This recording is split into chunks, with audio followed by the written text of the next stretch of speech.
Pagi ini saya akan sharing dengan saudara sebuah pengajaran firman Allah yang saya berikan judul yang harus kita miliki di akhir zaman. Ya, apa yang kita mesti miliki ketika menghadapi situasi akhir zaman? Mari kita baca ayatnya dalam 2 Timotius pasal yang ketiga. Kita baca sama-sama di ayat yang ke-1. Apa yang kita mesti punya, modal yang kita miliki di akhir zaman. Sama-sama kita baca 2 Timotius pasal 3 ayat yang ke-1. 1, 2, dan 3. Ketahuilah bahwa pada hari-hari terakhir akan datang masa yang sukar. Perhatikan baik-baik. Dalam pembacaan ayat ini dibuka dengan satu kalimat dengan kata ini. Ketahuilah. Coba bilang sama-sama saya. Ketahuilah. Saudara yang dikasihi Tuhan, dalam ayat ini Tuhan sedang memberitahukan kepada kita. Makanya dimulai dengan kata ketahuilah. Apa yang Tuhan sedang memberitahu kepada kita, apa yang Tuhan mau beritahu kepada kita. Ini yang Tuhan memberitahu kepada kita. Bahwa, perhatikan ayat ini, ketahuilah bahwa pada hari-hari terakhir.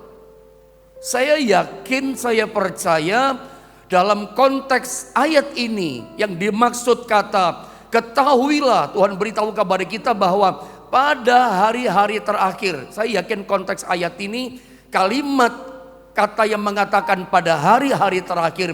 Hari-hari terakhir itu maksudnya adalah hari ini di mana kita sekarang hidup. Ya.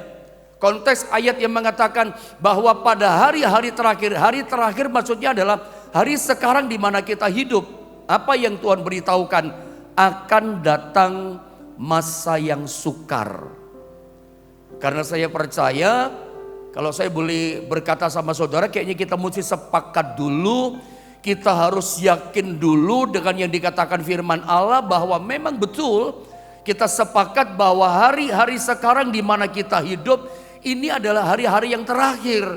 Sebab itu kalimatnya dikatakan berikutnya akan datang masa yang sukar. Ingat 2 Timotius pasal 3 yang ke-1 ini dituliskannya, ini dikatakannya adalah 2000 tahun yang lalu. 2000 tahun yang lalu. Makanya konteks kalimatnya dikatakan pada hari-hari terakhir akan datang masa yang sukar. Bagi kita sekarang masa sukar itu bukan akan datang. Lihat saudara ya. Masa sukar, lihat screen di monitor saudara. Karena ini ditulisnya adalah 2000 tahun yang lalu. Maka masa sukar itu bagi kita bukan masa sukar yang bukan akan terjadi. Tapi masa sukar itu sudah terjadi sekarang ini dan sedang terjadi saat ini. Makanya kita mesti bersepakat dulu sebelum kita berangkat lebih dalam akan firman Allah ini, kita mesti bersetuju dulu bahwa kita hari ini, sekarang ini sedang berada pada masa yang sukar. Sehingga yang dikatakan konteks 2 Timotius pasal 3:1, masa sukar itu bukan akan terjadi lagi, tapi sedang terjadi dan sudah terjadi sekarang ini. Nah pertanyaannya, kalau kita percaya masa sukar itu sedang terjadi dan sudah terjadi hari-hari ini, apa yang harus kita miliki di akhir zaman ini, di masa sukar ini, supaya di masa sukar ini kita tidak hancur, di masa sukar ini kita tidak menjadi tawar hati, mundur dari Tuhan, bahkan kita semakin kuat, semakin melejit iman kita bersama dengan Tuhan. Modal apa kira-kira yang harus kita punya? Hal-hal apa, kriteria apa saja, macam-macam apa saja yang harus kita punya jadi modal kita menghadapi situasi akhir zaman yang Alkitab katakan sedang terjadi dan sudah terjadi, yang namanya masa yang sukar. Kalau Anda mengikuti pengajaran firman Allah yang saya ajarkan tiap hari, kalau Anda ingat saya berkali-kali mengajarkan ayat yang sama dengan konteks cara pandang yang berbeda. Ya, saya sudah menjelaskan kepada saudara tentang yang namanya masa sukar, sehingga mungkin saya tidak perlu ulang lagi, sentuh lagi tentang menerangkan masa sukar itu apa saja sih saudara. Saya berharap Anda paham. Kalau Anda di antara saudara baru pertama kali bergabung dengan channel YouTube GSPDI Jombang, mungkin Anda bisa cari searching di YouTube channel GSPDI Jombang tentang 2 Timotius pasal 3 ayat 1 tentang masa sukar supaya lebih jelas. Saya mau ucapkan selamat datang ya buat saudara yang baru pertama kali masuk bergabung dengan channel kami. Tuhan berkati saudara. Bukan hanya hari ini Anda ikut doa bagi secara live, besok juga begitu setiap hari. Supaya apa? Dibangun iman saudara. Anda bangun pagi ini ikut ibadah dengan channel YouTube GSPD Jombang, saya percaya bukan kebetulan. Tuhan sedang membuat perkara besar dalam hidupmu. Saya ulang sekali lagi, saya tidak terangkan tentang masa yang sukar, tapi saya langsung tembak, menukik pada inti masalah. Kalau kita tahu kita berada pada masa yang sukar, dan jelas saudara ya, masa sukar, dan memang kalau kita buka mata, kita lihat situasi kondisi realita yang ada di sekitar kita, kesukaran yang terjadi pada masa sekarang 2022. Kesukarannya itu jelas berbeda dengan hari-hari sebelumnya. Kesukaran yang kita hadapi masa sekarang itu jelas berbeda dengan tahun-tahun sebelumnya. Makanya selalu saya ajarkan sama saudara, menghadapi situasi sukar di tahun 2022 akhir ini, kita nggak bisa pakai iman tahun 90-an. Apalagi mundur. Nggak bisa saudara pakai menghadapi kesukaran tahun ini dengan iman tahun 70-an, 80-an, 90-an. Anda akan terlibas, Anda akan kalah. Kenapa? Sebab kesukaran yang ada di tahun ini itu lebih kompleks. Kesukarannya lebih sukar, lebih berat, lebih rumit. Meskipun saya tidak bicara sama saudara, saudara udah ngalami dan merasakan itu. Kesukaran sekarang itu lebih kompleks, berat gitu loh buat kita tekanannya. Makanya menghadapi situasi sukar sekarang, saudara nggak bisa pakai iman tahun 90-an. Anda akan kalah. Makanya saya ingin sodorkan kembali sama saudara, modal apa yang kita mesti punya. Apa yang kita mesti miliki secara kerohanian iman kita, supaya kita nggak tawar hati, kita nggak mundur, kita nggak mental dan kalah situasinya menghadapi masa sukar yang berat yang 2 Timotius 3 ayat 1 katakan itu terjadi hari-hari ini. Semakin kesini semakin nyata ayat ini digenapi bahwa betul kita sedang berada di masa yang sukar. Mari coba, ketika saya sedang merenungkan ini, Tuhan kasih jawabannya di sini, Tuhan singkapkannya. Lihat, Ibrani 10 ayat 20 sampai 25. Ayat ini ternyata menceritakan tentang hari-hari terakhir, saudara ya, tentang akhir zaman, apa yang terjadi, yang harus kita miliki. Kita baca bergantian gitu saudara ya. Ibrani 10 saya baca 20, saudara 21, nanti 25-nya sama-sama ya, gitu ya. Saya baca 20 dikatakan begini oleh firman Allah. Karena ia telah membuka jalan yang baru dan yang hidup bagi kita melalui tabir, yaitu dirinya sendiri. Teruskan 21. Dan kita mempunyai seorang imam besar sebagai kepala rumah Allah. Ayat 22. Karena itu marilah kita menghadap Allah. Ini kalimat-kalimat yang penting yang kita pelajari saudara ya. Karena itu marilah kita menghadap Allah dengan hati yang tulus ikhlas dan keyakinan iman yang teguh. Oleh karena hati kita telah dibersihkan dari hati nurani yang jahat dan tubuh kita telah dibasuh dengan air yang murni. 23 terus. Marilah kita teguh berpegang pada pengakuan tentang pengharapan kita, sebab ia yang menjanjikannya setia. 24. Dan marilah kita saling memperhatikan supaya kita saling mendorong dalam kasih dan dalam pekerjaan baik. 25 sama-sama kita baca keras 2 dan 3. Janganlah kita menjauhkan diri dari pertemuan-pertemuan ibadah kita seperti dibiasakan oleh beberapa orang, tetapi marilah kita saling menasehati dan semakin giat melakukannya. Apa saudara? Menjelang hari Tuhan yang mendekat. Kita temukan kata akhir zaman, hari terakhir. Kalimat di mana? Dan semakin giat melakukannya.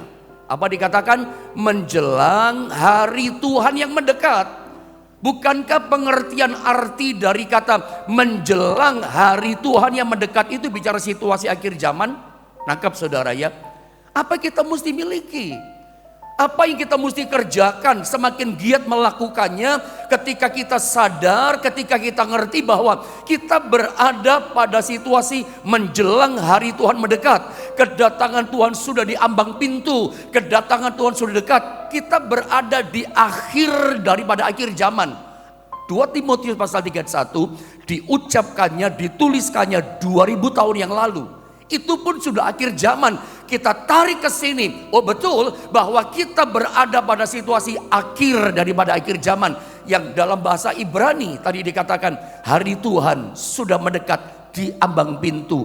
Hal apa yang kita mesti giat melakukan? Saudara begini, intinya kesimpulan saya yang Tuhan singkapkan kepada saya dalam Ibrani pasal 10 ayat 20 sampai 25. Ini bicara 2 hal kepada kita. 2 hal yang harus kita punya jadi modal kita di akhir zaman. Yang pertama adalah ayat yang ke-20 sampai dengan ayat 22 itu bicara tentang mendekat kepada Tuhan. Kita mesti semakin merapat. Kita mesti giat melakukannya menjelang hari Tuhan mendekat. Apa yang pertama kita kerjakan di akhir zaman? Semakin melekat, semakin mendekat, semakin merapat kepada Tuhan. Itu di ayat 20 sampai 22. Kalau Anda suka catat ini ayat. Lalu ayat 23 sampai 25-nya ini bicara tentang mendekat kepada komunitas. Saling mendorong, saling menasehati. Saya nggak terangkan yang kedua karena terbatas waktu kan. Kita mesti janganlah engkau menjauhkan diri dari pertemuan-pertemuan ibadah. Jangan karena pandemi, jangan karena kesusahan, jangan karena problem, jangan karena kesibukanmu lalu kau berkata, pendeta saya gak sempat ibadah. Jangan. Justru di akhir zaman masa sukar yang datang, kalepos itu datang, kesulitan datang, penderitaan mendera makin hebat. Tuhan ingatkan harus semakin giat ibadah. Jangan membiasakan diri seperti kebiasaan banyak orang, menjauhkan diri dari pertemuan-pertemuan ibadah. Baik ibadah secara fisik, dengarkan jemaat Jombang, terutama engkau yang sekitar Jombang, ibadah hadir, ya, terutama secara fisik karena Anda dekat, kecuali yang online jauh, Madiun, Surabaya. Kami di Jombang lewat ibadah online, akhirnya ada yang beribadah di Jombang, menjadi jemaat di Jombang, ya. Karena jauh 1-2 kali online tapi bersedia hadir tatap muka. Karena memang mesti tidak boleh menjauhkan diri. Ibadah online itu memang kalau saya share dengan beberapa teman pendeta itu pun bentuk ibadah. Allah pun hadir di tengah-tengah kita. Jadi kita nggak boleh menjauhkan diri dari ibadah. Justru semakin kita ngerti sadar ini hari makin sukar, hari makin berat, makinlah beribadah, makin giat ibadah. Jangan makin mundur ibadahmu, makin bergelora semangat ibadahmu. Dan ini hal yang penting. Jadi perhatikan saudara ya. Saya tidak menerangkan yang kedua ya. Harus semakin mendekat dalam ibadah, mendekat dalam komunitas. Ya, bersekutu dengan saudara seiman di rumah Tuhan. Bersekutu secara roh juga seperti ini. Saya nggak terangkan yang kedua. Saya mau coba masuk yang pertama. Ya, apa yang kita mesti kerjakan, yang giat kita kerjakan jadi modal kita yang kita miliki di akhir zaman, di masa sukar. Mendekat kepada Allah, merapat kepada Allah. Saudara perhatikan di ayat yang ke-22. Saya langsung tembak ayat 22 ya. Nanti coba Anda pelajari lagi, baca ulang di ayat-ayat 20 sampai 22. Saya baca ayat 22 langsung. Perhatikan kalimat ini. Ini kita mesti kerjakan, merapat mendekat kepada Tuhan. Ini Tuhan yang minta. Saya baca ya. Karena itu dikatakan apa? Marilah. Saya baca ulang. Karena itu marilah, satu kalimat tajaan. Kita menghadap Allah dengan hati yang tulus, ikhlas, dengan keyakinan iman yang teguh. Oleh karena hati kita telah dibersihkan dari hati yang nurani yang jahat, dan tubuh kita telah dibasuh dengan air yang murni. Perhatikan kalimat awal. Karena itu marilah kita menghadap Allah dengan hati yang tulus, ikhlas. Kenapa sih Tuhan suruh kita menghadap Dia? Atau bahasa saya terjemah lain, kenapa Tuhan justru di menjelang kedatangan Tuhan semakin mendekat, terjadi masa yang sukar dan kesukarannya makin berat, Tuhan berkata, ayo datang mendekat kepadaku, menghadap kepadaku. Pertanyaannya kepada saudara, mengapa gitu loh? Tuhan ingin kita mendekat menghadap Dia. Tuhan ingin kita suruh merapat kepada Dia justru situasi yang sukar. Jawabannya ada pada Ibrani 4 ayat 16. Kalimatnya mirip-mirip dengan ayat 22 tadi. Ayat ini saya ingin kita sama-sama baca ya. Ibrani 4 ayat 16. Kenapa Tuhan suruh kita merapat di akhir zaman masa yang sukar? Ini jawabannya. Supaya dapat apa kita? Nah, sama-sama kita baca 2 dan 3. Sebab itu marilah kita dengan penuh keberanian menghampiri tahta kasih karunia supaya kita menerima rahmat dan menemukan kasih karunia untuk mendapat pertolongan kita pada waktunya. Ini jawabannya. Masa sukar yang berat, masa kesulitan yang luar biasa, kita imannya gak bisa biasa. Mendekatnya kepada Tuhan gak bisa kayak tahun 90-an. Ini harus makin merapat, ini harus makin mendekat. Dan Tuhan loh yang suruh, firman Allah yang ajar sama kita. Sebab itu bahasanya sama, marilah undangan, ajakan Tuhan, dorongan Tuhan. Mari kita dengan penuh keberanian menghampiri. Menghampiri itu datang mendekat. Menghampiri siapa? Menghampiri apa? Menghampiri tahta kasih karunia. Kita disuruh menghampiri tahta kasih karunia. Karena kita gak tatap muka, saya gak kesulitan menjelaskan ayat ini sama saudara. Saya kalau ngomong gimana menjelaskan sama saudara ya, lihat saya, coba lihat saya. Kira-kira begini ya, kalau misalnya posisi saya agak jauh dari meja di depan saya ini ya. Sebutlah saya di belakangnya agak jauh. Namanya tahta kasih karunia, tahtanya Tuhan. Tahta itu kan tempat dia bertahta duduk kan. Tahta itu kayak raja, itu duduk di tahtanya. Ini ada kalimat yang namanya kita harus penuh dengan keberanian. Marilah kita disuruh apa? Mendekat menghampiri tahta kasih karunia. Dengarkan saya, lihat saya. Sebutlah tahtanya kasih karunia Tuhan itu adalah meja ini. Dia bertahta dalam kasih karunia di meja ini. Saya di belakangnya. Saya di belakangnya sini. Tuhan katakan, ayo hampiri tahta kasih karunia. Disuruh merapat saya. Saya itu termasuk Anda. Disuruh mendekat kepada tahta kasih karunia. Sebab kalau kita tetap jauh kayak tahun 90-an, jauh kayak hari-hari yang lalu, Anda santai-santai rohanimu. Padahal kenyataannya kita berada pada situasi yang berat. Dan bisa jadi sementara saya melepaskan pengajaran firman, engkau orangnya sedang menghadapi situasi yang berat itu. Ekonomimu lagi berat, pekerjaanmu sedang tertekan, situasimu lagi susah, stres berat. Tuhan berkata, ayo mari diundang, hampiri, merapat, mendekat tahta kasih karunia. Jangan diam-diam. Sorry saya katakan, jangan malas-malas. Jangan saudara gak mau mendekat kepada Tuhan. Merapatlah, mendekatlah kepada Tuhan. Sebab itu modal yang harus kita miliki menghadapi masa yang sukar. Itu dia. Ini modal kita saudara ya. Ini yang kita mesti punya anak-anak Tuhan. Apa yang kita mesti punya? Mendekat kepada tata kasih karunia Tuhan. Emangnya apa yang kita dapat? Ketika kita taat, kita penuhi ajakan Tuhan merapat mendekati tahta kasih karunia.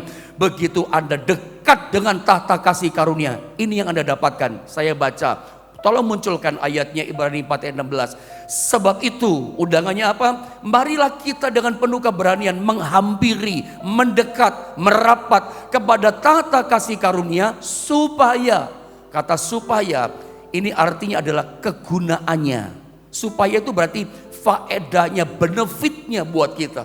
Supaya apa gunanya? Benefitnya apa? Ini keuntungannya, supaya kita menerima rahmat. Bilang sama-sama saya rahmat.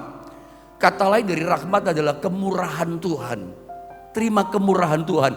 Maukah pagi ini saudara yang tertekan oleh persoalan, Anda mau menikmati kemurahan Tuhan dalam hidupmu?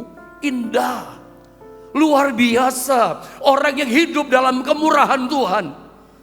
Saya hamba Tuhan, saya ada hari ini. Saya tahu saya hari ini ada karena kemurahan Tuhan. Saya bisa duduk mengajar saudara hari ini semua karena kemurahan Tuhan. Kalau bukan kemurahan Tuhan, mana bisa saya seperti ini? Mana bisa saya bisa bernafas? Ada banyak yang telah terjadi juga dalam kehidupan saya. Semua karena kemurahan Tuhan. Saya berdoa, setiap saudara yang mendekat tata kasih karunia, engkau mendapat kemurahan Tuhan.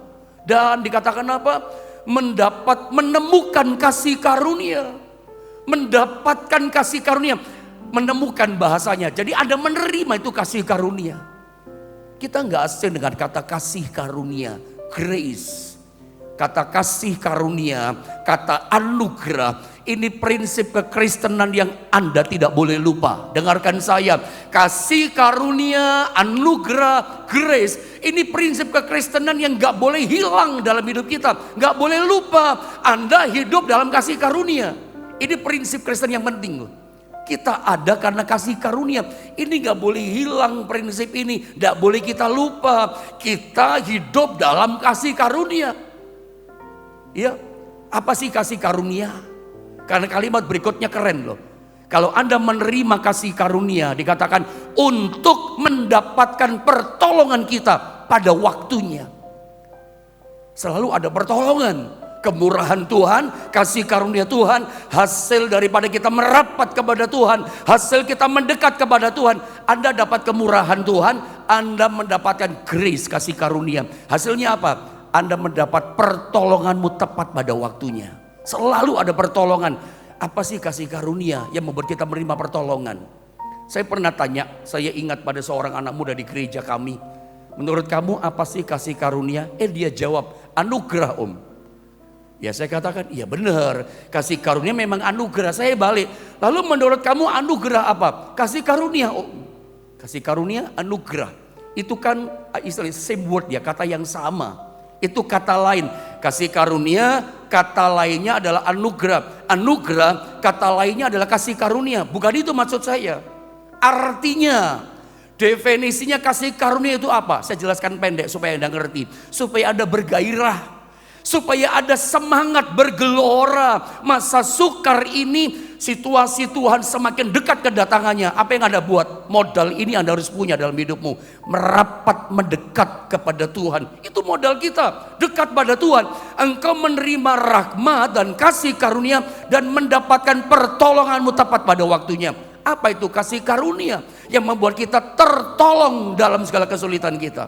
Kasih karunia itu artinya adalah kemampuan ilahi dari Tuhan yang diberikan kepada saudara, yang memampukan saudara melakukan hal-hal yang besar, hal-hal yang luar biasa yang sebetulnya saudara tidak mampu melakukan, dimampukan jadi mampu melakukan. Ya, itu kemampuan ilahi dari Tuhan. Kasih karunia itu adalah kuasa ilahinya Tuhan. Itulah yang membuat kita mengalami Markus 9 ayat 23. Sebab bagi orang percaya tidak ada yang mustahil. Yang mustahil bagi kita jadi nggak mustahil. Yang tidak mungkin jadi mungkin. Yang tertutup jadi terbuka. Yang sulit bagi kita jadi begitu mudah. Itu pekerjaan kasih karunia. Menurut Anda, saya tanya, ketika Yesus ada di muka bumi 2000 tahun yang lalu, ketika dia menyembuhkan orang sakit, banyak orang sakit datang. Ingat, Yesus gak bawa tim dokter. Ketika orang sakit banyak datang kepadanya, orang lumpuh, orang buta, Yesus gak bawa tim tabib penyembuh yang dengan obat. Enggak. Dia sembuhkan orang sakit menurut saudara pakai kuasa apa? Kuasa kasih karunia. Divine ability from God. Kekuatan ilahi dari Tuhan. Itu kuasa kasih karunia. Mujizat terjadi itu kekuatan ilahi, kuasa kasih karunia. Sebab definisi kasih karunia itu adalah kekuatan ilahinya Tuhan. Tuhan gak bawa, Yesus gak bawa alat kejut jantung ketika ada orang mati yang dia mau bangkitkan, hidupkan. Tidak. Pakai kuasa apa coba Yesus bangkitkan orang mati? Pakai kuasa kasih karunia. Selalu ada pertolongan. Makanya modal ini penting. Ya, ketika menghadapi situasi yang sukar, modal ini mesti penting. Yang pertama, mendekatlah kepada Allah, merapatlah kepada Allah, jangan malas, jangan santai. Situasinya sukar. Ini berlaku menghadapi 2022 yang beritanya semakin sukar, semakin ruwet, semakin inflasi terjadi. Mendekat kepada Allah. Kalau orang mendekat, ciri-ciri orang yang hidupnya dekat sama Tuhan, dia pasti ngalami apa? Hidup dalam kemurahan. Saya tanya, apakah saudara mau hidup dalam kemurahan Tuhan? Hidup dalam kemurahan Tuhan itu indah loh. Saya saja ngomong mau nangis terharu. Karena saya orang yang mengalami kemurahan Tuhan. Hidup dalam kemurahan Tuhan itu luar biasa. Mau mengalami kemurahan Tuhan, saudara mesti mendekat, merapat kepada Dia. Kedua, Anda mengalami kasih karunia. Ini lagi lebih luar biasa. Kuasa ilahi Tuhan bekerja sehingga saudara selalu mengalami pertolongan Tuhan tepat pada waktunya. Tepat waktunya. Saudara, coba kita lihat dalam Mazmur. Coba saya mau sandingkan ayat ini dengan Mazmur 91 sebagai ayat penunjang begitu kira-kira. Saya sandingkan. Karena ternyata Mazmur 91 ini ayat juga menceritakan masa sukar. Saya baca dengan cepat ya. Mazmur 91 ayat 1 sampai 4, loncat 14 sampai 16 ya. Saya baca ya. Orang yang duduk dalam lindungan yang maha tinggi, berarti tinggal dalam hadirat Tuhan, dan bermalam dalam naungan yang maha kuasa. Anda jangan suka salah-salah berpikir ya. Saya langsung terangkan pendek karena waktu jalan ternyata. Seringkali kita berpikir pada waktu saya berdoa kebaktian itu masuk dalam hadirat Tuhan. Nanti setelah kebaktian selesai berdoa keluar dari hadirat Tuhan. Gak begitu ya konteksnya. Kita harus tetap tinggal dalam hadirat Tuhan. Bukan masuk keluar, tetap tinggal dalam hadirat Tuhan. Tetap kita jaga hadirat Tuhan, kekudusan Tuhan dalam kehidupan kita. Waktu aktivitas 24 jam, waktu kita kerja, tetap kita tinggal dalam hadirat Tuhan. Gak boleh jauh dari Tuhan. Tetap melekat dekat bernaung dalam lindungan Allah yang maha tinggi. Apalagi dikatakan, akan berkata kepada Tuhan. Orang yang dekat dengan Tuhan berkata begini, kata Mazmur, tempat perlindunganku dan kubu pertahananku, Allah yang kupercayai. Ayat 3, sungguh Dialah yang akan melepaskan engkau dari jerat penangkap burung, dari penyakit sampar yang busuk. Terus dengan kepaknya Ia akan menudungi engkau, di bawah sayapnya engkau akan berlindung. Kesetiaannya ialah perisai dan pagar tembok. Loncat 14, sungguh hatinya melekat kepadaku, ya, melekat dekat dengan Tuhan, merapat dengan Tuhan, maka aku akan meluputkan dari masa sulit, masa pandemi, masa krisis inflasi. Tuhan luputkan kita, dapat kasih karunia, ya kan? Aku akan membentenginya dalam perlindungan, sebab Ia mengenal namaku. Orang dekat sama Tuhan, merapat sama Tuhan, kenal kuasa nama Tuhan. Bila ia berseru kepadaku, lihat keuntungan benefitnya, aku akan menjawab. Katakan haleluya. Berdoa dijawab saudara karena dekat sama Tuhan. Aku akan menyertai dia, luar biasa. Dalam kesesakan disertai. Aku akan meluputkannya dan memuliakannya, ditinggikan oleh Tuhan. Keren ya. Sama-sama baca ayat 16, 2, 3. Dengan panjang umur akan ku kenyangkan dia, dan akan ku perlihatkan kepadanya keselamatan daripadaku. Dari ayat-ayat ini, apakah saudara gak tertantang? Ini kan tantangan firman, tantangan saya sebagai gembalamu secara online dan gembala secara fisik di jemaat di Jombang. Untuk saudara harus dekat sama Tuhan. Karena Alkitab berkata kalau engkau dekat sama Tuhan, dikenyangkan dengan kebaikan Tuhan, dikenyangkan dengan panjang umur. Panjang umur itu kan dikejar orang, dicari orang kan, sakit berobat sampai habisin uang yang banyak ingin panjang umur. Anda tahu dari mana panjang umur? Dekat dengan Tuhan. Kok bisa ya dekat dengan Tuhan kok panjang umur? Kok bisa ya dekat merapat dalam hadirat Allah, dikenyangkan dengan kebaikannya. Bahkan Tuhan perlihatkan keselamatan daripadaku. Tetap selamat, hadapi kesukaran diselamatkan, hadapi kesulitan tetap terima pertolongan tepat pada waktunya. Kok bisa panjang umur, dikenyangkan kebaikan dan seterusnya? Bisa. Kenapa? Jawabannya di sini. Mazmur 62 ayat 2. Saya kunci ini dengan ayat ini, sebetulnya masih ada beberapa 4-5 ayat. Tapi ternyata waktu jalan, saya kunci dengan ayat ini saja. Dan saya mau terangkan sedikit dari ayat ini lalu kita berdoa. Lihat Mazmur 62 ayat yang kedua. Sama-sama keras kita baca. Yang di rumah serukan baca ayat ini 1, 2, dan 3. Hanya dekat Allah saja aku tenang, daripada nyala keselamatanku. Kita ketemu jawabannya. Karena ketika kita dekat sama Tuhan, hasilnya apa? Hati kita tenang. Ya, coba seringkali orang salah ambil keputusan, kenapa hatinya nggak tenang hadapi masalah. Jadi ketenangan di sini bukan karena masalah kita beres. Hanya dekat Allah saja, hasil dari dekat sama Tuhan, hati kita jadi tenang. Jadi jelas saudara ya, hati tenang di sini yang dimaksudkan firman Allah bukan setelah keadaan kita jadi baik.